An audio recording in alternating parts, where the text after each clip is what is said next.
오늘 성경은 예레미야 38장 14절부터 마지막 절까지 28절까지입니다. 예레미야 38장 14절부터 마지막 절까지 말씀입니다.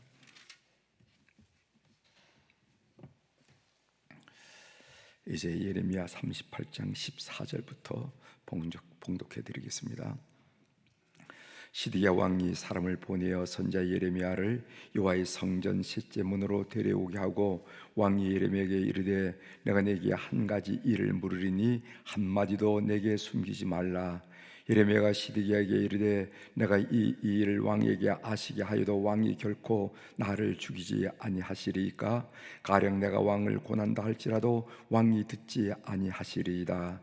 시드기야 왕이 비밀이 예레미야에게 맹세하여 이르되 우리에게 이 영혼을 지으신 여호와께서 살아계심을 두고 맹세하노니 내가 너를 죽이지도 아니하겠으며 내 생명을 찾는 그 사람들의 손에 넘기지도 아니하리라 하는지라. 예레미야가 시드기야에게 이르되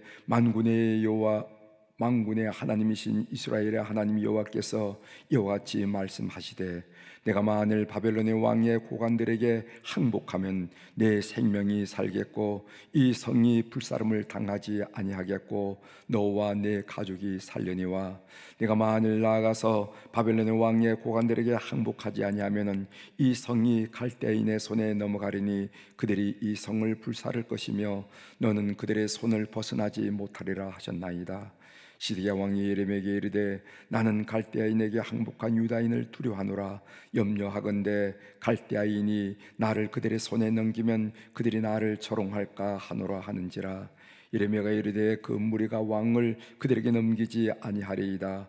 원하옵나니 내가 왕에게 아뢰는 바 여호와의 목소리에 순종하소서. 그리하면 왕이 복을 받아 생명을 보존하시리이다. 그러나 만일 항복하기를 거절하시면 여호와께서 내게 보이신 말씀대로 되리이다. 보라고 유다 왕궁에 남아있는 모든 여자가 바벨론 왕의 고관들에게로 끌려갈 것이요 그 여자들은 내게 말하기를 내 친구들이 너를 꿰어 이기고 네 발이 진흙에 빠짐을 보고 물러갔도다 하리라.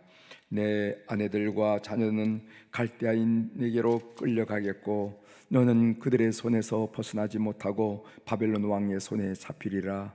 또 내가 이 성읍으로 불사람을 당하게 하리라 하셨나이다.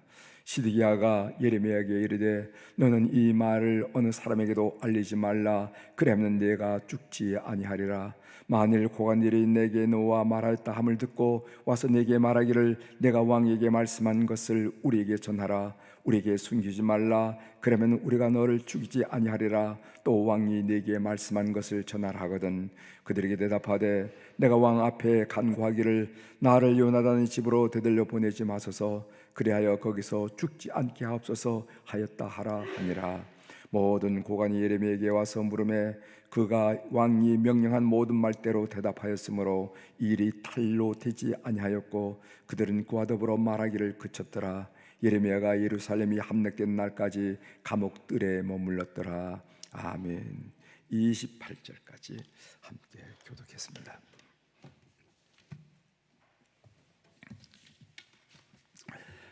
오늘 우리가 읽은 예레미야 38장 14절서부터 28절에 있는 말씀을 중심으로 이런 주제로 새벽 묵상을 나누려고 합니다. 걱정은 많지만 기도에 서툰 사람이 있습니다. 바로 우리가 그렇죠. 걱정은 많지만은 기도에 서툴다 하는 거예요.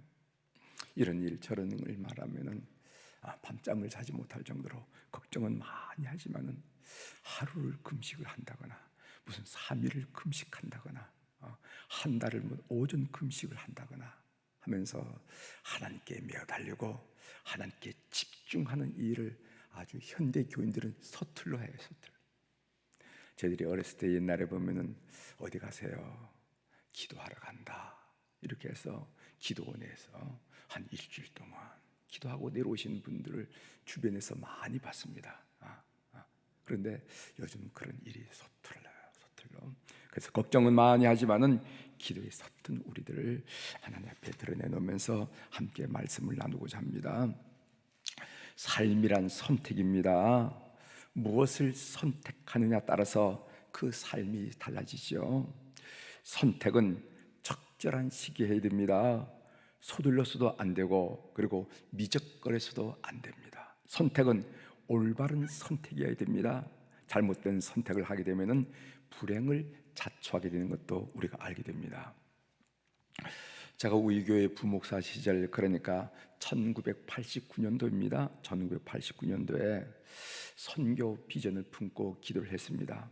그때 저희 앞에 두 군데 선교지가 나타났어요. 하나는 스리랑카, 또 하나는 이집트. 그래서 그 선교 단체에서 저와 면접을 하고 우리와 함께 일을 했으면 좋겠다 하고 제안을 해주셨어요. 여러분, 스리랑카는 인도 옆에 있는 동남아 지역이고 불교권이고, 그래도 접근하기가 조금은 수월하는 지역이 바로 스리랑카 지역이 아니겠어요?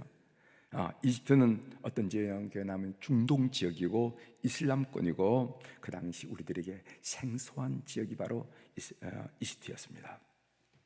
그때 저는 이집트를 선택했어요. 이집트는 조금 전에 말씀드렸듯이 그 당시 우리 감리교회로서는 아주 생소한 지역이었습니다. 중동 지역에 나가 있는 선교사들이 거의 없다시피 할 정도로 그렇게 생소한 지역이었습니다. 이집트를 저희 아이 5살짜리, 7살짜리를 데리고 선교지를 갔습니다. 저는 그 선택이 인생 중에 가장 잘한 선택 중에 하나라.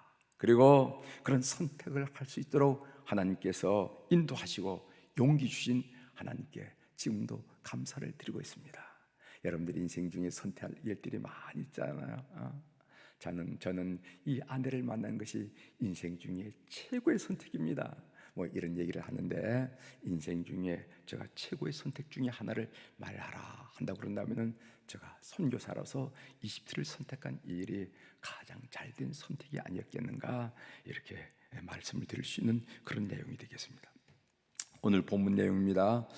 본문 예레미야 38장 14절 이하의 말씀은 시드기야 왕과 선지자 예레미야의 대화 내용이 바로 본문 내용입니다. 그런데 그 대화 분위기를 가만히 객관적으로 보면은요, 시드기야는 왕임에도 불구하고, 왕이면서도 그 모습이 전전긍긍하고요, 결단을 미적거리고 선택을 못하고 머뭇거리는 것을 우리가 보게 됩니다. 반면 선지자 예레미야는 그 당시 잡혀있는 신세였지만은 뭔가 담대하고 뭔가 분명하고 확실한 그런 태도를 느낄 수 있음을 본문을 통해서 우리가 볼 수가 있습니다. 그 내용을 조금 구체적으로 살펴보겠습니다. 시드기야 왕은 선지자 예레미야를 죽일 수도 있고 살릴 수도 있는 그런 위치에 있었어요. 그런 입장이었습니다. 예레미야를 살릴 수도 있고 죽일 수도 있는 그런 왕권을 가지고 있는 그런 인물이었습니다. 16절을 한번 보겠습니다. 시드기야 왕이 비밀히 예레미야에게 맹세하여 이르되, 우리에게 이 영혼을 지으신 여호와께서 살아계심을 두고 맹세하노니 내가 너를 죽이지도 아니하겠으며 내 생명을 찾는 그 사람들의 손에 넘기지도 아니하리라 하는지라. 시드기야 왕은 이런 고난과 이런 위치와 이런 입장이 있다는 것을 성경이 우리에게 밝혀주고 있습니다. 그런 입장 처지에도 불구하고 선지자 예레미야 예언은 담대하고 추호도 변함이 없었습니다. 보통 그렇게 여러 번 당부하고 얘기하고 뭔가 애원한 듯한 왕이 얘기하면은 예언했다 하더라도 하면서 미련을 두고 여지를 두고 이럴 정도인데, 예레미야 예언자는요 추호도 변함이 없고 변개됨이 없다는 말이죠. 17절 18절에 나오는데 제가 17절만 읽어드리겠습니다. 예레미야가 시드기야에게 이르되, 만군의 하나님이신 이스라엘의 하나님 여호와께서 이와 같이 말씀하시되, 내가 만일 바벨론의 왕의 고관들에게 항복하면 네 생명이 살겠고 이 성이 불사름을 당하지 아니하겠고 너와 네 가족이 살려니와, 이렇게 얘기했어요. 우리가 계속 읽으면서 예레미야 예언의 핵심이 아니겠습니까? 바벨론에 항복해라, 이 이야기. 그래야만 예루살렘 성이 불타지 않고 사람들이 죽지 않는다. 그러나 항복하지 않으면은 예루살렘 성은 불타고 유다 왕국은 멸망되고, 그리고 왕은 당신을 비롯해서 많은 사람이 희생을 당한다. 이런 이야기를 계속 해오는 겁니다. 여러분, 이야기를 우리가 지금 관점에서 들으면은 그렇다 그러지만은 그 당시에 소위 민족주의자들, 보수주의자들이 그 이야기를 들으면 이건 매국노고, 이건 배신자고 배반자예요. 그럴 수가 없는 겁니다. 왜 바벨론이 항복하라고 그럽니까? 그런데도 불구하고 하나님이 예레미야에게 주신 그 말씀에 조금도 변개함이 없이 또박 분명하게 확실하게 증가하는 것을 보게 됩니다. 반면 시드기야는 왕이면서도 전전긍긍하고 선택과 결단을 못하고 미적거리고 있었습니다. 그 상황을 몇 구절을 보도록 하겠습니다. 19절에 보면은 시드기야 왕이 예레미야에게 이르되 나는 갈대인에게 항복한 유대인을 두려워하노라. 염려하건대 갈대인이 나를 그들의 손에 넘기면 그들이 나를 조롱할까 하노라 하는지라. 무슨 말인가 하면은 이미 바벨론에 항복한 유대인이 있습니다. 그래서 이미 바벨론에 가 있는 유대인이 있다는 거죠. 이 유대인들은 예레미야의 예언을 믿는 사람들이었고, 그들이 이 시드기야가 예레미야의 예언을 믿지 못하고 미적거리는 태도에 대해서 늘 이렇게 불쾌하게 생각하고 분개할 수가 있어요. 내가 이제 항복해서 바벨론에 가게 되면은 그 사람들이 나를 가만히 두겠느냐? 그게 두렵다 하면서 왕의 입에서 두렵다 하는 말이 나옵니다. 두렵다는 말.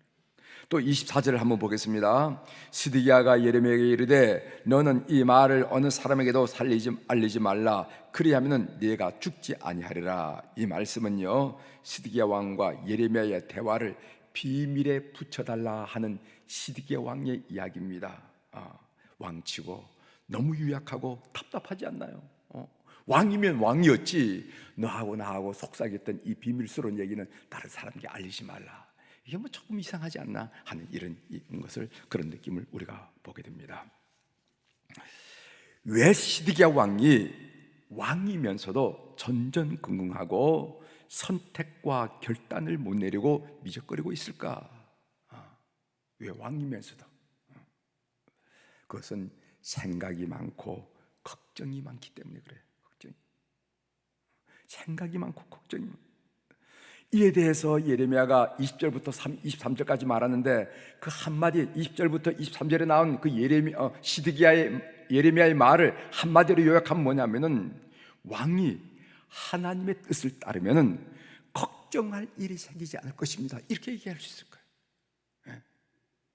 왕이 하나님의 뜻을 따르면은 걱정할 일이 생기지 않습니다. 따라서 시드기야 왕이 전전긍긍하고 결단을 못 내리고 미적거리게 된 것은 하나님의 음성 듣기에 실패한 것이고, 두 번째로는 하나님의 음성에 순종하는 일에 실패했기 때문에 이런 처지가 되고 말았다는 거예요.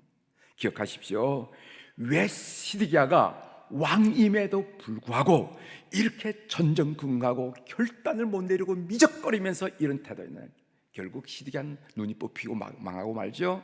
그것은 하나님 음성 듣기에 실패하고, 두 번째로는 하나님의 음성에 순종하는 데 실패했기 때문에 그렇습니다.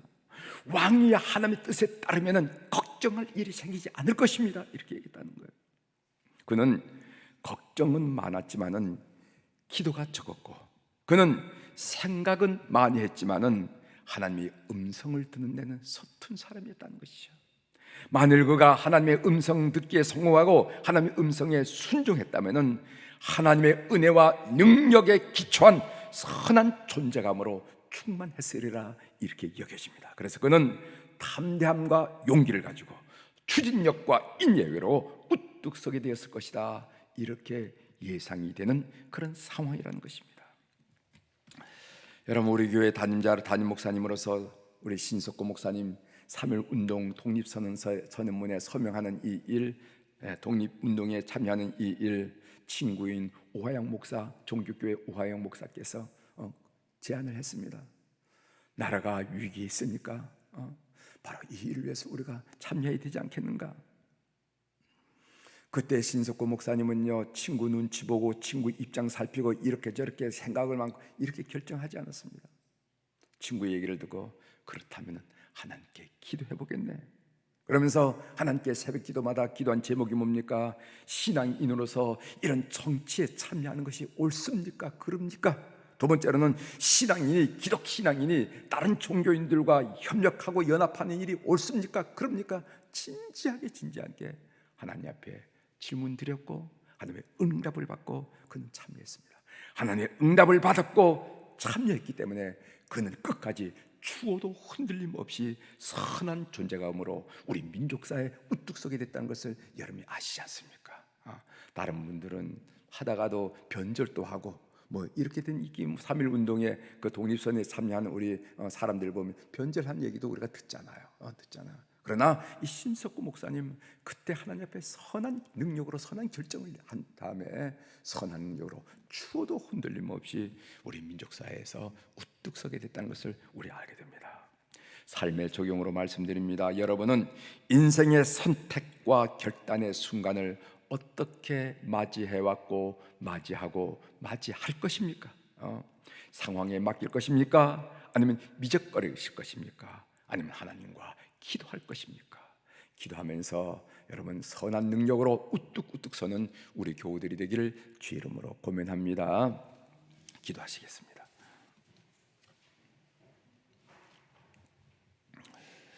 하나님 아버지, 오늘 성경에서 예레미야 선지자와 시드기야 왕의 대화를 통해서 하나님이 우리에게 주시는 귀한 은혜의 말씀을 묵상한 내용을 이 새벽에 나눌 수 있도록 도와주셔서 감사합니다. 시드기야는 왕이면서도 그렇게 미적거리고 머뭇거렸던 이유가 뭐냐 하면은 그는 기도하는 일에, 하나님 음성 듣는 일에 서툴고 순종하는 일에 서툴었기 때문에 결국은 미적거리다가 눈이 뽑히고 그렇게 참으로 비참한 운명에 처하게 됐다는 것을 오늘 우리가 역사적으로 성경 말씀을 통해서 우리가 살펴볼 수가 있습니다. 하나님, 이 새벽에 나온 우리 모든 교우들 참으로 하나님의 음성 듣는 기도하는 일에 참으로 매진할 줄 아는 그런 익숙한 그런 삶이 되게 도와주시고, 그리고 하나님께 말씀하셨으면 순종함을 통하여 모든 걱정 것음을 떨쳐버리는 그런 하나님의 사람으로 선한 능력으로 우뚝 선 우리 교우들이 다 될 수 있도록 은혜를 베풀어 주옵소서. 하나님, 오늘 또 우리 사랑하는 교우들이 주님 앞에 1,000번째 헌금을 올려드렸습니다. 풍성해서 드린 것도 아니고 쓸데없어 드린 것도 아니고 쓰고 남아서 드린 것도 아니고 우리의 땀, 때로는 우리의 눈물, 때로는 잠 못 이루는 밤, 때로는 동분서주하고 애쓴 발품, 이런 모든 것을 상징하는 물질을 주님 앞에 올려드리면서 삶의 모든 것 주님께 맡기며 주님 바라보고 있습니다. 하나님, 그 이름들, 그 사연들 우리 하나님은 아신 줄 믿사오니 권능의 손길로, 은혜의 손길로 꼭꼭 붙들어 주셔서 주님의 인도하심이, 주님의 간섭하심이, 주님의 다스림이 얼마나 위대하고 사랑이 넘치고 깊고 높은지 삶을 통하여 고백하는 귀한 물질 될 수 있도록 주께서 연락하여 주시옵소서. 하나님 아버지, 코로나19 바이러스로 인해서 참으로 민족의 고유 명절인 한가위에도 참으로 운신에 포기 어렵고 출입이 참으로 어려운 이런 일을 당하고 있습니다. 하나님 기억하여 주시고 이 일이 진정되게 하시고 종식되게 도와주셔서 우리 교우들이 마음껏 주님 앞에 찬양드리고 마음껏 주님 앞에 기도 올리며 마음껏 구의용을 노래하는 예배드린 자들이 다 될 수 있도록 은혜를 베풀어 주시고 그들의 생업에 활력을 불어넣어 주셔서 열심히 일한 만큼 땀의 결실을 걷는 그런 놀라운 축복들을 누릴 수 있도록 은혜를 베풀어 주옵소서. 교우들 중에 귀성한 교우들이 싸우니 가는 길 오는 길 안전하게 하시고 만나는 만남마다 주님 인자하셔서 기쁨 넘치는 만남이 될 수 있도록 은혜를 베풀어 주옵소서.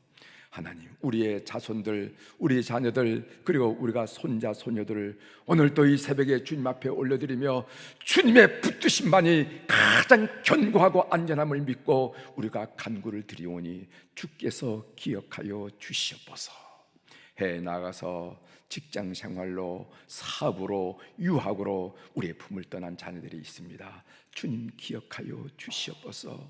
군대 나가 있는 자녀들이 있습니다. 그동안 부모의 설하에 있었지만은 이제 군대에 나가서 참으로 때로는 거친 그런 환경 속에서 우리 자녀들이 있는데 주님 붙담이 되시고 주님 산성이 되셔서 그들의 영혼, 그들의 심령, 그들의 육체 다치지 않도록 온전하게 보호하여 주시옵소서. 이런 일 저런 이런 사업, 직장 일로 온건 각지로 흩어져 있는 출타 중에 있는 우리 가족들, 자녀들도 있사오니 기억하여 주시고 주님의 인도하심과 보호하심과 이끄심과 역사심을 경험하는 우리 모든 가족들 될 수 있도록 은혜를 베풀어 주옵소서. 하나님, 이제 가을철을 맞이해서 수험생들을 축복하며 기도합니다. 초등학교, 중학교, 고등학교, 특별히 중고등학교 6년 동안 열심히 노력했습니다. 하나님, 마지막까지 흔들림이 없는 굳센 의지력과 그리고 건강을 주셔서 완주할 수 있도록 은혜를 베풀어 주셔서 그들을 향하신 하나님의 사랑을 보면서 그들을 향하여 드리워진 하나님의 손길을 보면서 온 가족이 하나님의 사랑을 찬양하며 감사하는 그런 일들이 가정마다 일어나도록 역사하여 주시옵소서. 하나님, 우리 교우들 중에 환우들을 위해서 기도합니다. 병원에서 또는 가정에서 불편한 몸을 이끌고 회복을 위해서 간구하고 그렇게 노력하는 온 교우들 주께서 기억하여 주셔서 우리 주님 오늘 또 그들의 영혼을 만나주시고 그들의 마음을 만져주시고 그들의 육체들 안수하시고 안찰하심으로 말미암아 우리가 치료받는 것은 의술로 그리고 약으로만 받는 것이 아니라 하나님의 권능에 의해서도 회복되는 여호와 샤파의 경험을 할 수 있도록 온 교우들 은혜를 베풀어 주옵소서. 그래서 하나님의 역사의 흔적을 그냥 귓속으로만 머릿속으로만 하는 것이 아니라 우리의 삶을 통해서 늘 느끼는 교우들이 될 수 있도록 은총을 베풀어 주옵소서. 헌신 제자 양육이 1단계가 막바지에 듭니다. 하나님 잘 마무리하게 도와주시고 주님께서 심령에 베푸신 그 은혜를 아버지의 생을 송하여 간직하게 도와주시고 헌신자로 우뚝 설 수 있도록 은총을 베풀어 주옵소서. 오늘 또 하늘의 주권과 땅의 주권을 가진 우리 주님의 그 권세 있는 이름으로 이 새벽에 선포합니다. 내 영혼이 잘된 같이 범사가 잘되고 강건한 축복을 이 새벽에 주님 앞에 나온 우리 교우들 그리고 또 녹음된 이 음성을 들으면서 함께 마음을 모은 모든 교우들 위해 함께하여 주시기를 간절히 원합니다. 이 모든 말씀을 예수님의 이름으로 기도 올려옵나이다. 아멘.